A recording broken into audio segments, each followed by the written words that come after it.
Good evening, hockey fans! Welcome on into the neutral zone.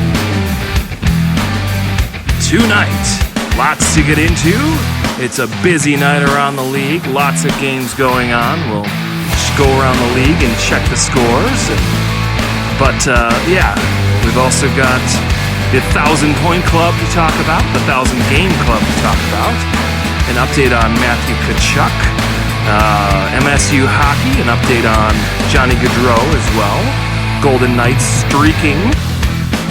The Bruins streaking continues. The Devils streak, it ended. Oh no. I think the world's back to normal. Whew. And a nice deal for Roope Hintz. All that and more next on The Neutral Zone.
Good evening, hockey fans, and you're listening to The Neutral Zone on IE Sports Radio, your direct feed for all that is sports. I'm your host, Zach Puplis. Adam Karnick has the night off. Lots to get into tonight, plus it's a busy night of games around the league. Got a full schedule, a full slate, both of topics and games. So, we'll get into that in a bit, but before we do, we always want to thank our sponsors here. You can go to our website, iesportsradio.com, and you'll find the link to our Patreon. You can go to a Patreon, and you'll find the different tiers for membership. The lowest one starts at $5 a month. That gets you shout-outs on all of our shows across the channel. Higher tiers can include merchandise, sweatshirts, and Christmas ornaments and stuff. There you go. Now with Christmas coming up, since Thanksgiving's over, we can finally talk about it. Black Friday, Cyber Monday, now Giving Tuesday. Higher tiers include, merchandise, sweatshirts and T-shirts and swag and Christmas ornaments and so on. And you can even get a chance to be a guest on our flagship program, The Defining Moment. Patreon supporters include Bay Area Raised, M. Los Great, Key to the Gate, and Anonymous. We want to thank them for their support and give them a shout out here. All right, so tonight, lots of games going on around the league. Let's see here. All right, Lightning and Bruins are in the third. Bruins are up 2-1. Sharks and Canadiens are in the third. Sharks are up 3-0. Hurricanes and Penguins are up in the third as well. Hurricanes up 2-1. Islanders and Flyers in the second, almost the third. Flyers are up 2-1. Ducks and Preds are in the second, tied at 0 apiece. Jets and Avalanche are at the end of the first. Jets are up 1-0. And the Panthers and the Flames are tied 0-0 in the first period. That is a rematch of one of the games we're going to talk about in a little bit here, actually. And then later to come tonight, we've got Capitals and Canucks. Two alliteration games. Capitals, Canucks at 10 o'clock, and Kraken and Kings at 10:30. All right, well, Panthers and Flames is a good place to start then. That brings us to our first point. Johnny Gaudreau. Oh, no, just kidding. Matthew Tkachuk. Two all-star trades in the middle of the season last year, or at the trade deadline, whatever. I can get them mixed up. It's okay. Matthew Tkachuk, as of November 19th, so some point last week before Thanksgiving, yeah. Matthew Tkachuk faces his former team as Flames outlast the Panthers from November 19th, Sunrise, Florida. Rasmus Andersson scored in the fifth round of the shootout to lead the Calgary Flames over the Florida Panthers 5-4 in a matchup of teams that made a major trade last summer. Adam Ruzicka had 2 goals and an assist for Calgary. Nikita Zadorov and Blake Coleman also scored. Florida received goals from Colin White, Sam Reinhart, Eetu Luostarinen, and Matthew Tkachuk. Quote, "We didn't have the star we wanted," Tkachuk said, "but if we play like we did when we're going and the energy's high, there's not many teams, if any, that can play with us." Tkachuk spent 6 seasons with the Flames before going to Florida in a trade for Jonathan Huberdeau and Mackenzie Weegar on July 22nd. Oh, so off-season last year, but still. Panthers honored both Huberdeau and Weegar with a video during a break in the first period. The two were both drafted by and spent their NHL careers with the Panthers before the July trade. Huberdeau and Weegar both stayed out together for warm-ups as fans cheered them on. Florida captain Alexander Barkov, Huberdeau's longtime line mate, sent one more pass his way before they both skated to their rooms. Huberdeau was booed when he came out and scored. Some people just loved the hate. He scored in the second round of the shootout. Tkachuk scored with 6:14 left in regulation to make it 4-all and to help force overtime. Ruzicka scored on a power play at 15:13 of the first period, and Zadorov made it 2-0 with a goal 51 seconds into the second. Florida tied it with 2 goals in the second, first coming with Colin White when he stripped goalie Jacob Markstrom of the puck as he played it along the end board. He took it off and put it into the vacated net. Reinhart made it 2-all with a power play goal from the slot off a pass from Tkachuk. Both Markstrom and Spencer Knight ended with 31 saves. This was a tight, even game, Florida coach Paul Maurice said. "I don't think either team had a long stretch of dominance. It's one of those games that 20 years ago would have ended in a tie, and you would have thought that was right." Tkachuk returns to Calgary for the first time since the trade later this month, which is tonight, I believe. So, yeah. Sounds like there's more love still left on the Florida side for Huberdeau and Weegar more than anything.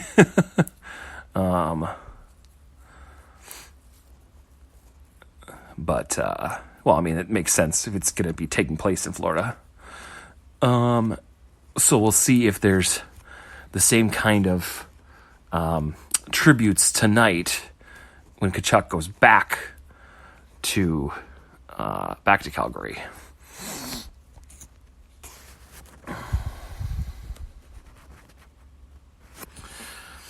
All right, so from Matthew Tkachuk, we go to Johnny Gaudreau, another star player traded last year. Quote, "I love the team here. Johnny Gaudreau is focused on the positives in Columbus." From Emily Kaplan, ESPN, Johnny Gaudreau was confused, if not amused. It was Saturday night in Long Island, and every time the Blue Jackets winger touched the puck, Islanders fans at UBS Arena booed him. "I was talking to my coach after the third shift, and I was like, I don't get it," Gaudreau said. He told ESPN, "I didn't talk to the Islanders once throughout the whole free agency." Such is life for Gaudreau. It's been 4 months since the 29-year-old signed a 7-year, $68.2 million deal with Columbus, turning down the Calgary Flames, his team for the previous 9 years, and several other organizations, whether their interest was real or perceived. And the hockey world is still obsessed with it. It's in part because the Gaudreau-Columbus marriage seemingly came out of nowhere. The other part, it's rare to see moves like this in the NHL. It's nice to hear a fan base wanted you and didn't get you, but I didn't expect to hear things for this long, Gaudreau said. A lot of players in my position end up re-signing with their teams. Philip Forsberg in Nashville, Nathan McKinnon in Colorado. I went in a different direction. The spotlight is likely back tonight when the Blue Jackets face... this is a while ago. When the Blue Jackets face the Flyers, another team Gaudreau was linked to. Columbus has stumbled out of the gate, hampered by a brutal series of injuries. But Gaudreau, who has 12 points in his first 14 games, including all six of his goals at home, focuses on positivity. Choosing Columbus was inherently about what was best for Gaudreau, the person. And even if his tone has shifted a bit 1 month into the season, settling into the team's current reality, his free agency decision was always a long play. I'm here for the long run, Gaudreau said. I obviously want to make the playoffs this year, but if it doesn't happen yet, you have to learn from those things. I'm not putting it past our team to get out of this funk, but I also know whatever happens, we have a lot to look forward to.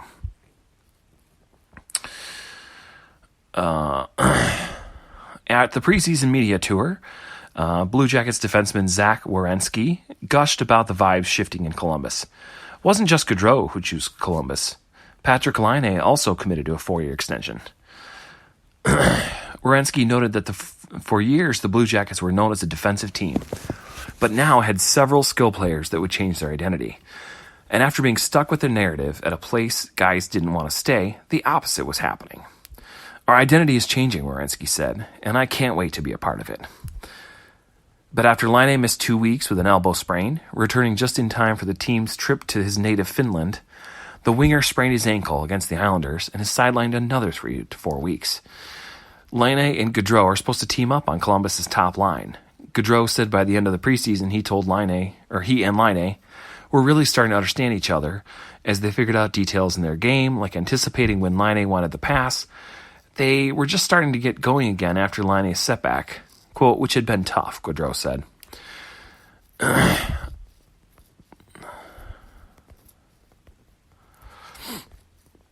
The prognosis was even worse for Werenski.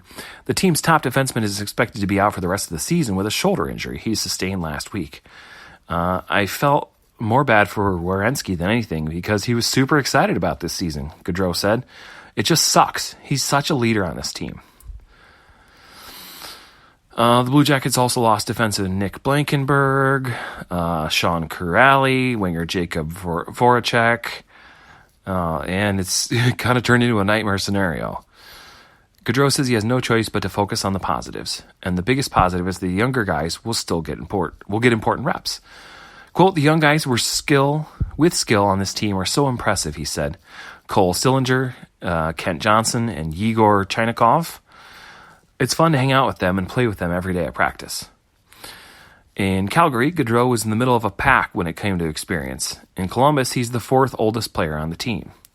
And he feels a responsibility to speak up more, paying forward the mentorship moments he benefited from early in his career. As for an assessment on his own game, my defensive game has gotten better, he said. Maybe I was slacking a bit to start the season, but I feel good about how it's going. Gaudreau falls back on the message he received from Coach Brad Larson before the season. He told me, I want you to do the same exact thing you did in Calgary. Be the same player. Remember, you're just one player. You can't carry a team all by yourself.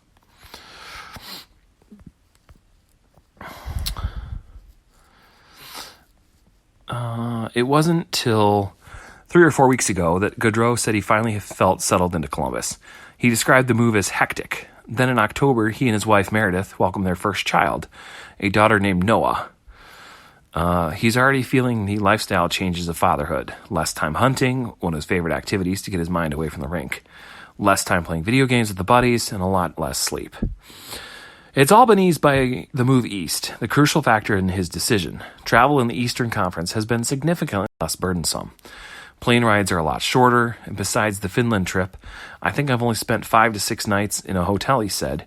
So it's a lot more time at home and less on the road. And we're also closer to family now. My parents can come out on a random Sunday night game, which wasn't possible before. Gaudreau says he's recognized less in Columbus than he was in Calgary, but the interactions feel more meaningful. People come up to me and say, "Hey, thanks for choosing Columbus. Thanks for believing in us." It means so much to us, Gaudreau said, and that means a lot to me.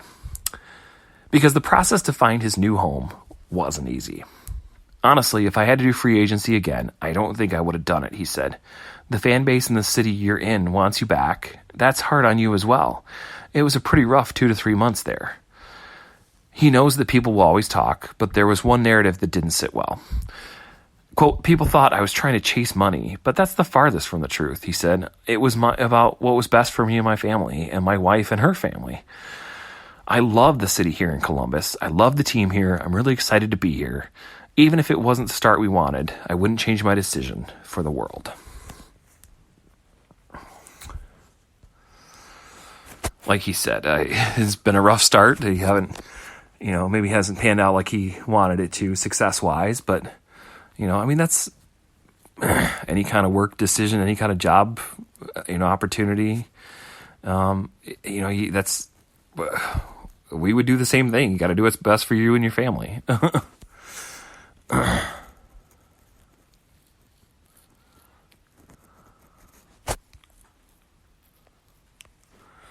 All right, score check. Let's see here. Lightning and Bruins. Bruins are up 2-1 in the third. Sharks are up 3-0 in the third. Hurricanes are up 2-1 in the third. Flyers and Islanders. Flyers are up 2-1 at the end of 2. Predators are up 1-0 over the Ducks in 2 in the second. Jets are up 2-0 on the defending champs, the Avalanche, in the second. And the Flames are up 1-0 on the Panthers in the first. With the Canucks and Capitals at 10 and Kings and Kraken at 10:30. Okay. Since the Bruins are playing, let's go to the Bruins. Bruins net NHL record 12th straight home win to open the season. Boston Bruins set the NHL record for most home victories to start a season with their 12th straight, topping the Carolina Hurricanes 3-2 in overtime Friday with a power play goal from David Pastrnak. The Bruins broke the mark of 11 that was set by the 1963-64 Chicago Blackhawks and equaled last season by the Florida Panthers. That felt awesome, first-year Bruins coach Jim Montgomery said. We talked about it after the second period going into the third. There's been a lot of great teams in the league, and you're able to set a precedent, break a record. It's pretty special, and it doesn't happen if all the guys don't believe in themselves like they do. Boston, which trailed 2-0 late in the second period, tied it with 9:33 left in regulation when David Krejci scored his second goal of the game on a shot from the right point. It's never fun being down going to the third. You're sitting in the locker room trying to figure it out, Krejci said. You want to come out and do the job, something special on the line. It's hard to win in this league. To get 12 in a row at home, it's pretty special. In overtime, Carolina was playing shorthanded after being called for too many men on the ice when Pastrnak one-timed a pass from Brad Marchand inside the far post from above the left circle. It was a big win for us, obviously, coming from behind, Pastrnak said. Jesperi Kotkaniemi and Stefan Noesen each scored a power play goal for Carolina, and Pyotr Kochetkov made 38 saves. Hurricanes lost their 5th straight. Boston's tying goal was originally disallowed because of goaltender interference on Nick Foligno, but that was overturned on a coach's challenge after it was ruled that Foligno was nudged into the crease by Carolina defenseman Brett Pesce. Boston's starting goaltender Linus Ullmark made 28 saves, but had to leave with 13:03 left in the third with an undisclosed upper body injury. Teammate Connor Clifton had jumped on him to block a shot during a scramble. Jeremy Swayman made 6 stops in relief. In a rematch of last spring's opening round playoff series that the Hurricanes won in 7 games, Carolina shut out the NHL's highest scoring team for nearly 2 periods and jumped ahead with a pair of power play goals in the opening period. Nosen scored at 6:34 to make it 1-0, and with 5 minutes left in the period, Kotkaniemi collected the puck near the side of the net after Seth Jarvis's shot bounced off the back glass and slipped it inside the post at 15:05. Krejci scored for Boston with 31 seconds left in the second. Boston came in with a league-high 82 goals in 20 games, but it was held to relatively few chances despite getting a 5-on-3 power play advantage early in the game. Bruins also on Friday honored captain Patrice Bergeron, who recorded his 1,000th career point when the team was on the road last Monday against Tampa Bay. With a message on the giant video screen, the crowd gave him a standing ovation. Bergeron became just the 4th Bruin to reach the mark, joining Hall of Famers Ray Bourque, Johnny Buck, and Phil Esposito.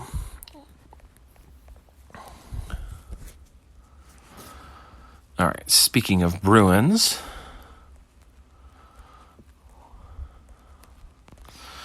more on Patrice Bergeron and his 1,000th point. Patrice Bergeron got his 1,000th career point with a second period assist as the Boston Bruins beat the Tampa Bay Lightning 5-3 for their 7th straight win.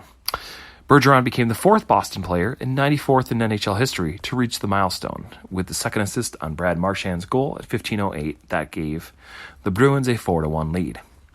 Marchand immediately pointed at Bergeron after scoring his goal, and the Boston bench emptied to celebrate with the 37-year-old center along the boards. That was probably the most special thing about it, Bergeron said. All the guys kind of jump on and share that with them. It's great. That's something I'll remember for a long time. The other Boston players to reach 1,000 points are Ray Bourque, Johnny Buck, and Phil Esposito, who was at the game as a Lightning radio broadcaster. Bergeron is the 41st player to have 1,000 points with one franchise. The players love him, Boston coach Jim Montgomery said. I joked around the other day. I'm like, if he had any kind of cheat in his game, he might have 1,200 points already or 1,300. He's just so dedicated to playing the game the right way and helping the team have success. Montgomery, he compared Bergeron, a 5-time Selke Trophy winner, as the league's top defensive forward, to Montreal great Bob Gainey. Quote, I think historically Bob Gainey has been the best defensive player in the game, Montgomery said.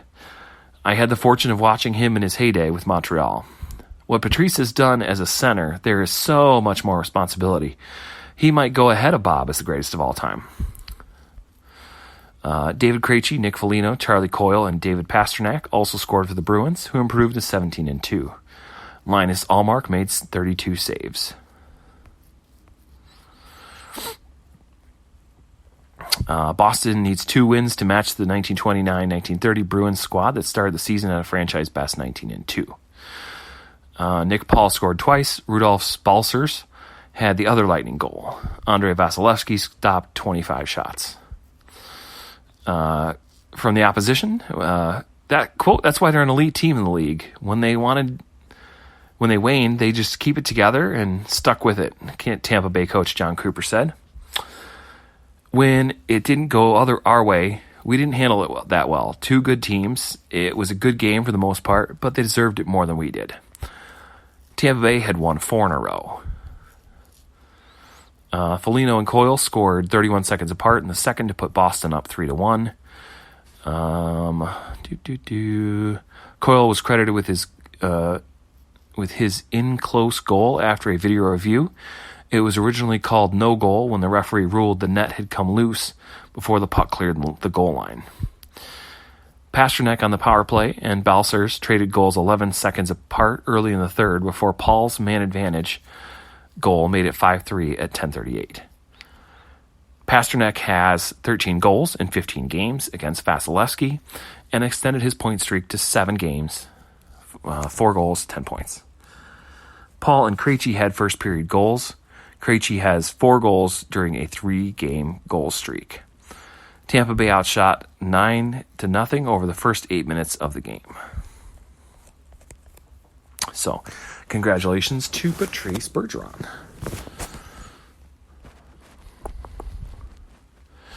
Also in the 1,000 club, this is for the 1,000th NHL game played, is Penguins forward Evgeny Malkin. Pittsburgh Penguins forward Evgeny Malkin played in his 1,000th NHL game recently, becoming the 11th player to reach the milestone with the franchise. Malkin scored in the Penguins' 5-3 victory over the Chicago Blackhawks, part of an offensive onslaught that helped Pittsburgh close out a 3-0 road trip. Penguins captain Sidney Crosby had a goal and 3 assists in the win.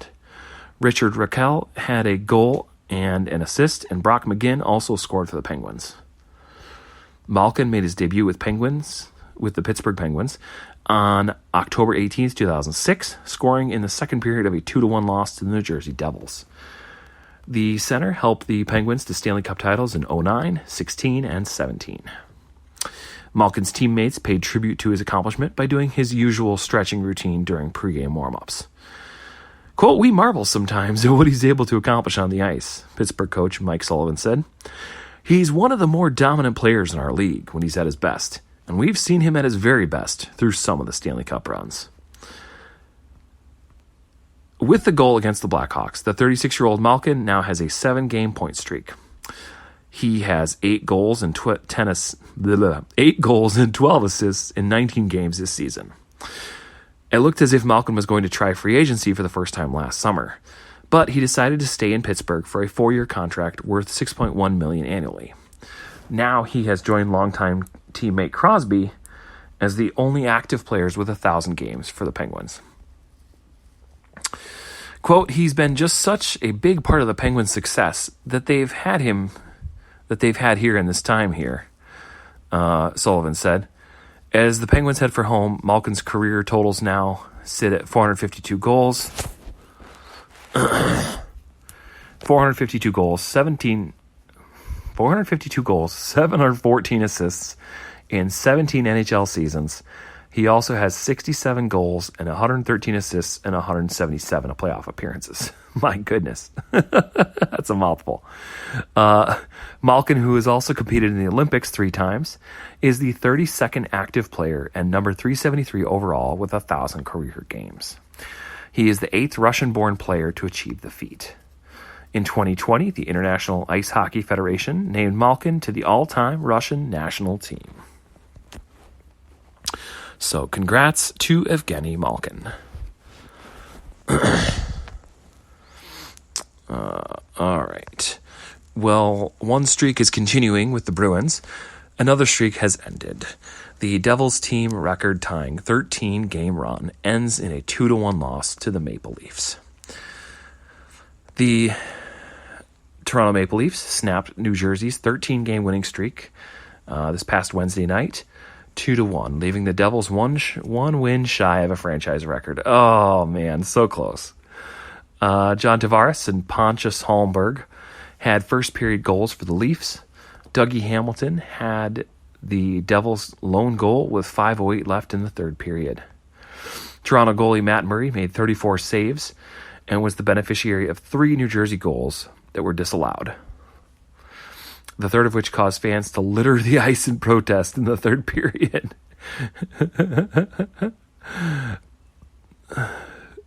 Wow. Oh my gosh. Forcing the Leafs to briefly retreat to the locker room area for safety. You stay classy, New Jersey. You don't often see 3 in one game, but we saw 3 in one game, said Devils coach Lindy Ruff. The Devils tied a franchise record with 13 consecutive wins when they defeated the Edmonton Oilers on Monday night. New Jersey previously won 13 straight from February 16th to March 23rd, 2001. The current streak started October 25th and fueled New Jersey's stunning surge to the top of the Metropolitan Division, 16-4-0, after finishing 28th in the NHL last season. So 4th from the bottom, and they're leading their division now. 4th from the bottom last year. That's crazy. Devils' winning streak tied for 5th longest in NHL history and was 4 games shy of the record set by the Pittsburgh Penguins in 1993. So the streak was ended at 13, so they would have needed to go 4 more games, so 17. 17 must be the record for the Pittsburgh Penguins in 93. It was a little bit frustrating. It just seemed like it wasn't quite in control in some ways. And then it got crazy, said forward Eric Halla. Tough luck for us. Tough bounces. If the streak was going to end, it was going to end like that. A complete hurricane. Tavares scored at 11:41 of the first period on a feed from Mitch Marner. Holmberg's first NHL goal made it 2-0 at 14:03. Game marred by a delay in the third period when fans loaded the ice following the third instance in which a Devils goal was disallowed. In the first period, the Devils failed on a coach's challenge for goalie interference as the on-ice officials waved off Jonas Siegenthaler's goal. The NHL Situation Room ruled that forward Nathan Bastian had a significant presence in the crease, which impaired Matt Murray's ability to play his position. In the second period, a goal by Damon Severson was disallowed when it was ruled that Devils forward Tomas Tatar, former Red Wing, I believe, made incidental contact with Murray and that left the Toronto net open. Quote, "It's a hit or miss. If they called it a goal, you may have had them challenge. He has to make an effort to get out of the goalie's way," said Ruff. But it was a goal waved off in the third period that set off the crowd. Howla kicked the puck off of Leafs forward Nick Robertson's skate and into the net. It was ruled a goal on the ice, but it was overturned by the NHL Situation Room. According to Rule 49.2, quote, "A goal cannot be scored by an attacking player who uses a distinct kicking motion to propel the puck into the net with his skate or foot. A goal cannot be scored by an attacking player who kicks a puck that deflects into the net off any player, goalkeeper, or official." Wow. When the decision was announced, the fans tossed garbage onto the ice in protest. Toronto's players and coaches left their bench for the dressing room, and Devils players signaled for the fans to stop. "We've got some passionate fans, and I think it was on display tonight," said Ruff. No joke. Hamilton's goal in the third period turned that anger into cheers, giving the Devils late momentum. But they couldn't get the equalizer, and their epic winning streak was stopped one victory short of a franchise record. So, here's props for getting that far, but it's a shame that it had to end, I guess. But, I mean, talk about, even if the streak did end, what a turnaround. That's incredible. They were fourth from the bottom in the league last year, and now they're leading their division. So, good for them. All right, so...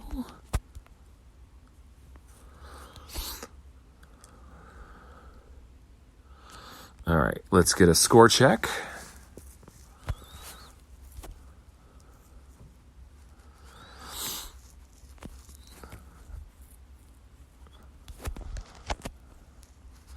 All right, Flyers are up 2-1 over the Islanders in the third period. Predators are up. Whoop, it's refreshing again. Hang on.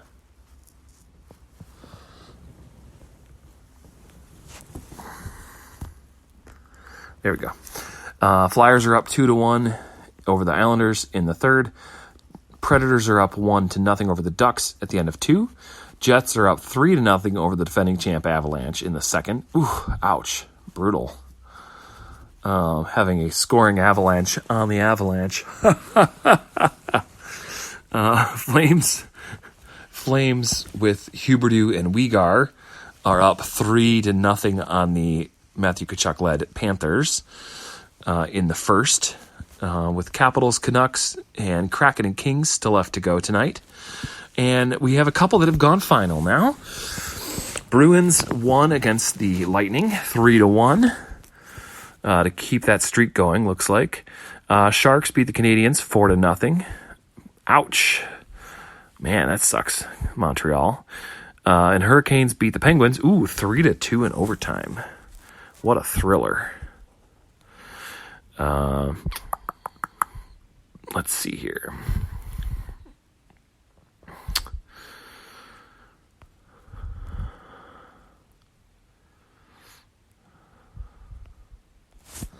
All right, so with the Bruins win over the Lightning, Where does that put them?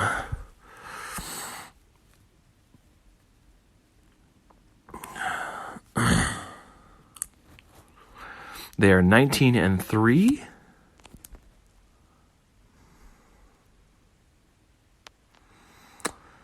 If it would ever load. There we go.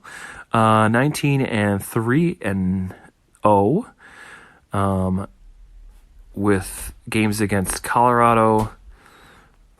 Ooh, wow. Colorado at home, Vegas at home, Colorado on the road, Arizona on the road, and at Vegas coming up.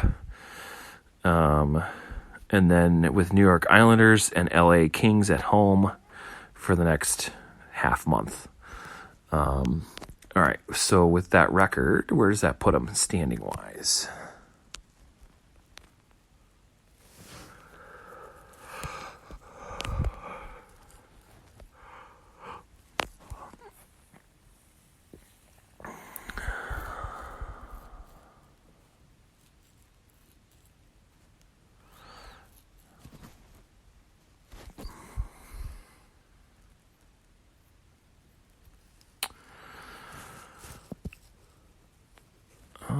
Maybe, if this ever wants to load. Here we go.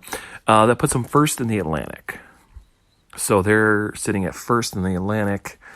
We were just talking about the Devils, who were in first in the Metro. Let's see if they still are.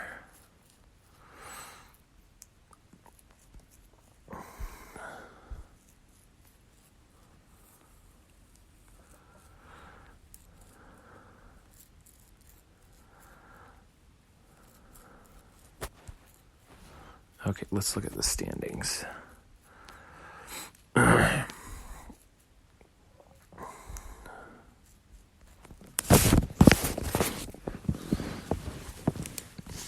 right, so Boston leads the Atlantic. New Jersey still leads the Metro.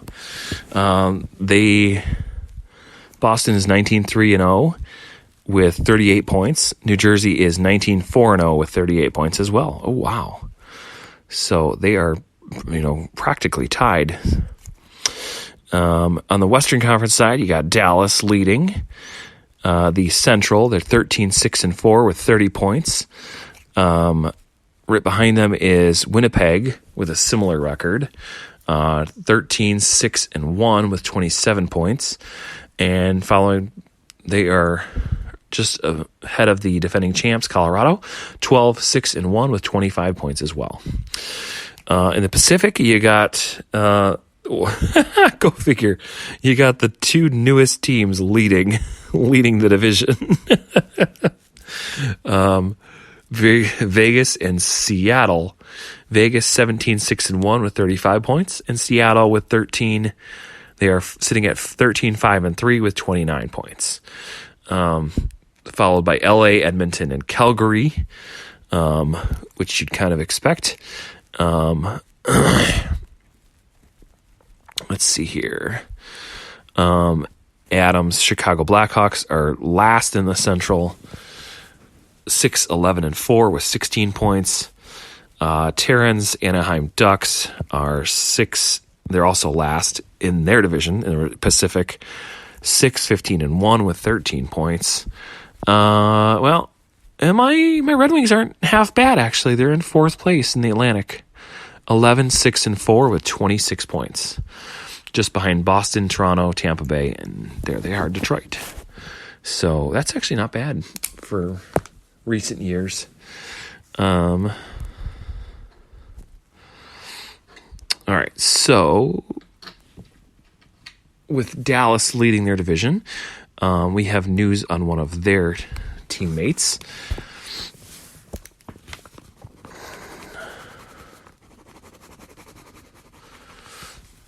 News just came out today that Roope Hintz got a contract extension, 8-year extension worth $67.6 million with the Dallas Stars. Per Greg Wyshynski, ESPN today, Dallas Stars have signed forward Roope Hintz to an 8-year contract extension through the 2030-31 season with an average annual value of $8.45 million.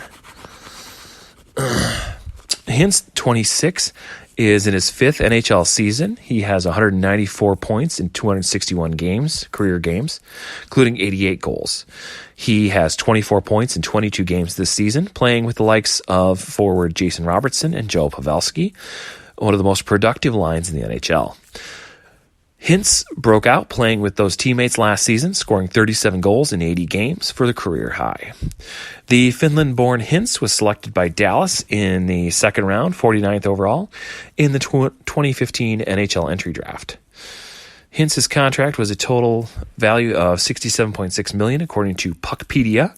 It has $12 million in signing bonuses spread out throughout the first 4 seasons.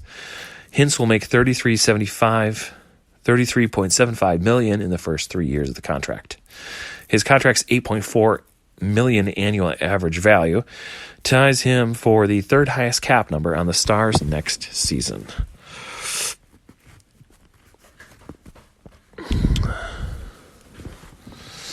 Okay.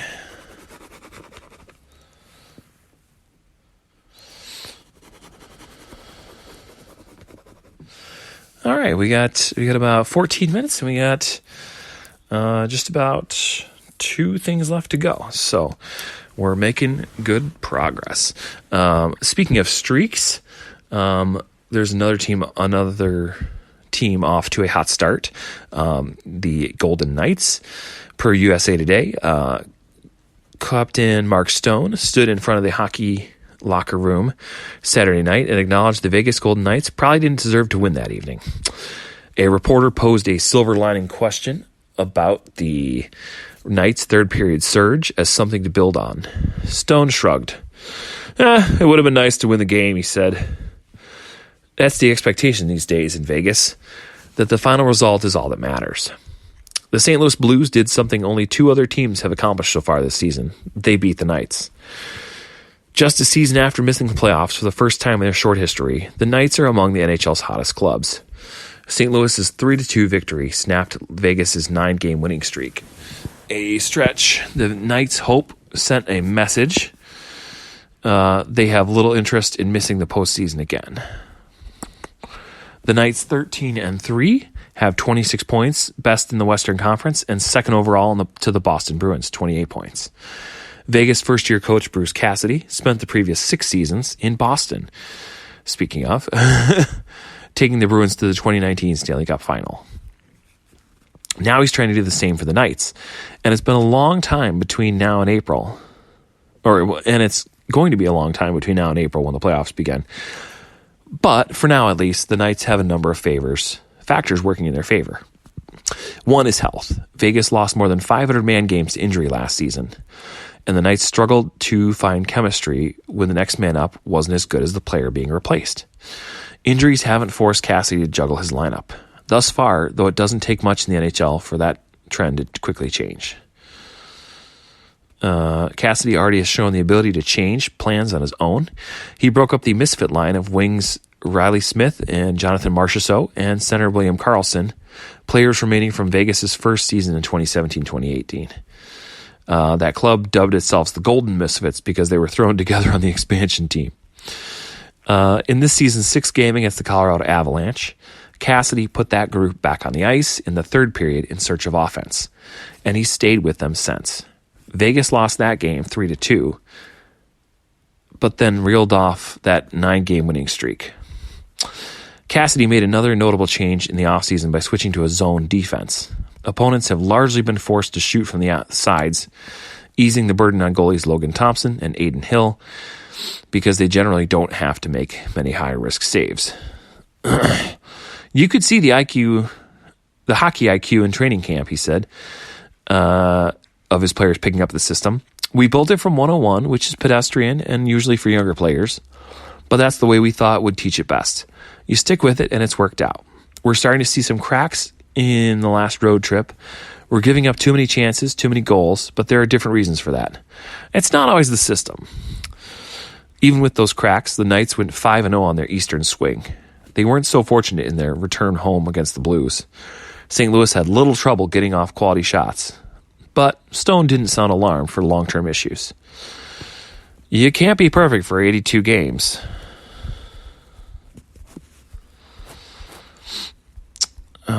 It can't be perfect for 82 games, Stone said. We're in a little bit of a lull, but we're finding ways to win games, so maybe it kind of bit us a bit.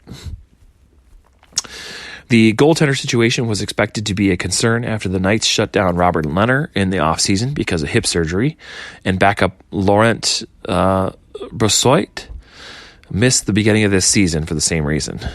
Brossoit now plays for the Knights' American Hockey League affiliate, the Henderson Silver Knights, after clearing waivers last week. Thompson made a startling climb to the NHL because he took a I'm forgetting. Oh, gotcha. Logan Thompson, the other goalie. Okay. I was forgetting who they were talking about. Thompson has made a startling climb to the NHL because he took the unusual route of coming from Canadian college hockey rather than the junior circuit. He took over in the net at the end of last season and showed the promise in going 10-5-3 with a .914 save percentage, allowing 2.68 goals a game. But that was a small sample size. What would he do over a full season was a big unknown. But Thompson is now 8-2 with a 9.925 save percentage and a 2.31 goals against average. The Knights haven't suffered a drop-off when they've gone to Hill, who is 5-1 with a .920 save percentage and 2.32 goals against average. His performance has given the Knights the ability to make sure Thompson isn't overworked. As much as anything, Cassidy said the key to the Knights' early successes has been the team's cohesiveness. I don't know that there's any team that has had any level of success. I don't know that there's any team that's had any level of success if the guys don't play for one another, Cassidy said. There might be a story from 20 years ago where guys all hated each other and they won, but I love it.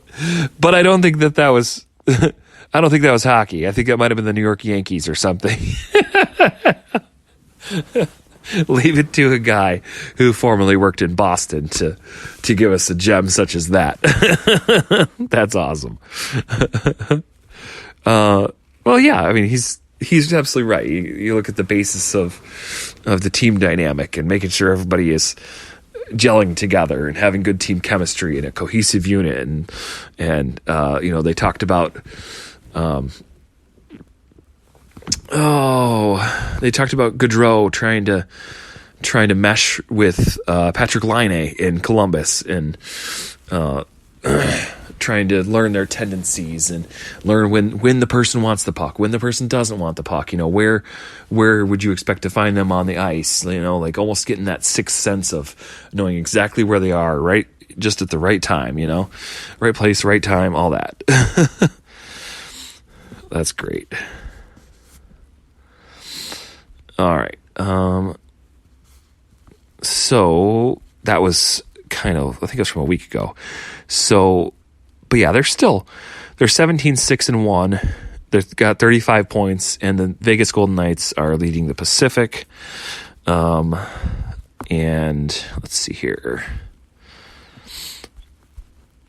Oh, yeah, I wrote this down earlier. At one point they went on a 9-game winning streak. That's incredible. From October 24th, they beat Toronto 3-1, and that went all the way up until November 10th, winning against Buffalo at Buffalo 7-4, and then they lost to. Oh, yeah, that's probably when this article was written. When they lost to St. Louis at home. 3-2 to drop to 13-3-0. So yeah, they'd only lost to 3 teams so far up in that point in the season: Calgary, Colorado, and St. Louis. Since then, we've had a couple more losses, but they're only sitting at 6 losses now. So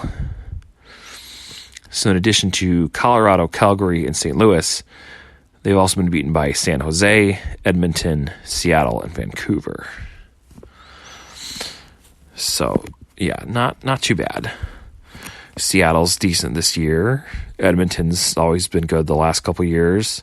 San Jose, St. Louis is decent. Of course, Colorado and Calgary are both decent. Vancouver, They last beat the Columbus Blue Jackets yesterday, 3-2 in a shootout.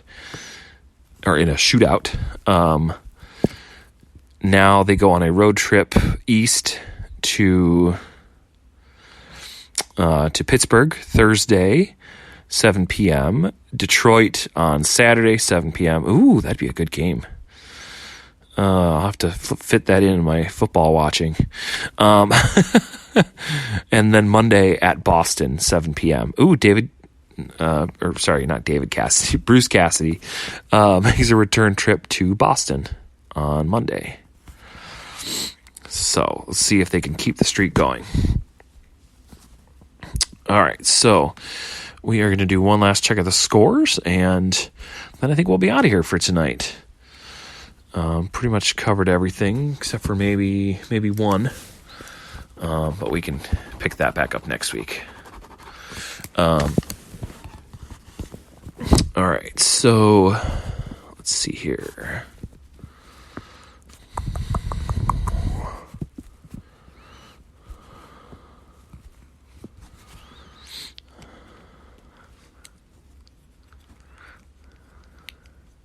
In the meantime, while that's loading, we want to do one last thanks to our sponsors, our Patreon supporters, Bay Area Raised, M. Los Great, Key to the Gate, and Anonymous. You too can become one of our Patreon supporters. Just go to our website, iesportsradio.com. There you'll find our link to our Patreon. There's multiple different tiers. The lowest one starts at just $5 a month. Gets you shout outs on all of our different shows. Higher tiers include IE Sports Radio merchandise and like sweatshirts and swag and some Christmas ornaments. Wink, wink, nudge, nudge with the holiday coming up. So you too can show your love for the channel. All right, one last check of the scores. These ones have gone final. Bruins beat the Lightning 3-1. Sharks beat the Canadiens 4-0. Hurricanes and Penguins had a thriller that went into overtime. Hurricanes won 3-2. Yet to come tonight, we got the Capitals and Canucks starting in a couple minutes, and the Kraken and the Kings at 10:30. Game's still going on. We got Flyers and Islanders. Flyers are up 2-1 in the third. Predators are up 1-0 over the Ducks in the third. Avalanche are leading. Oh, I'm sorry. Switch that. Jets are leading the Avalanche 3-0 at the end of 2. And the Flames are leading the Panthers 3-0 at the end of 1. So, that being said, hopefully Adam is back next week, and the neutral zone will be back at full strength. And hope everyone had a great Thanksgiving and had some good food and good family time. And hey, I know I'm thankful for family. I'm thankful for hockey. Thankful for all the other things. Good job, good car, good place to live, and of course my 2 cats. But that being said, we are going to get out of here and make way for Vegas. Alrighty, you guys have a great night, and we'll catch you next time. Stay safe, stay out of the boards, stay out of the penalty box.